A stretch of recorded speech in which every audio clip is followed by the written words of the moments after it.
Guys এক ফির আমি ঘুমাইছি রাত 2টা 3টে বাজছে। এখন আমারে কুয়াকাটার সাদ্দাম ভাই আছে না, সাদ্দাম মাল আর কি, হে আমারে কল দিয়েছে আর আমি ফোনটা ধরছি।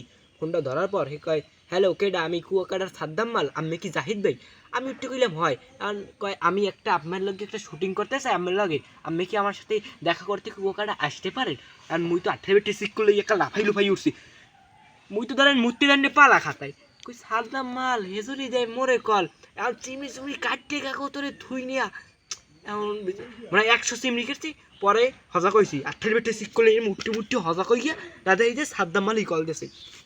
ধরলাম বাল্য কথা কইলাম, মুই তো তখন খুশিতে নাই, মুই তখন খুশিতে মনে হয় বাইক খেলাইছি মুত্তিয়া। এত খুশি মোর লাগছে যে সাদ্দাম মাল কল দিয়েছে, বোঝেন আমি দেশে সাদ্দাম মাল কল দিয়েছে ভালো কথা। কয় ভাই আপনি কি আমার সাথে একটা এতে একটা অভিনয় আসতেন? তারপর গেলাম কুয়াকাটা, আমি গেলাম কারণ সাদ্দাম ভাই যেহেতু কল দিয়েছে আমি যদি না যাই তাইলে হয়। গেলাম যাওয়ার পর এখন আমারই দিছে একালে গঙ্গা পাড়ে, ওখানে মুই ছাড়া আর কোনো বলদই নেই। মোর এল্লারই দেশ বলদ পারে, মোর তো ডর ডর হরে মাইয়ে মুইয়ে কোক আছে এগো লাগে। এবার হ্যাঁ মোর ডর ডর হরে ওই ইসুফ ভাই সামনে দিছি কইস আসসালামু আলাইকুম। আর সাদ্দাম ভাই কেডা? কেডা আমি জাহিদ যাই ভাই আর কোলাকুলি দেন।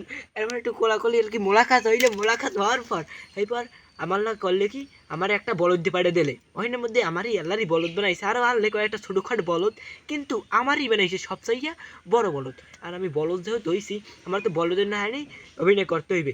এইবার এখন আর কি এইরকম আমি শ্যুট লইছি। শ্যুট লওয়ার পর এখন আমার মনে পড়ছে, এখন কয় জাহিদ ভাই আপনি কি আমাদের সাথে থাকবেন? আর আমি মনে মনে ভাবি যদি থাই সন্ধ্যাপর এক ফির বুবলির সাথে আমি এরকম একটি অভিনয় করতে যাইয়া আমাকে এত পরিমাণ যে নির্যাতন করছে, মানে ও নির্যাতন না, মানে একটা অন্য বিষয় নির্যাতন করে, যাই হোক আর কি নির্যাতন করতে, যে কারণে আমি বাড়ি পর্যন্ত আইসি অনেক হায়াত হায়াত লইয়া। আর আমি মনে মনে ভাবি তাহলে সাদ্দাম মাল সে নির্যাতন করেন না লোক না, যদি করেই হালাই তাহলে আমার কী অবস্থা হইবে। সেই করে আমি ওখান দিয়া পটো ছুটো মারিয়া আস্তে আই পড়ছি।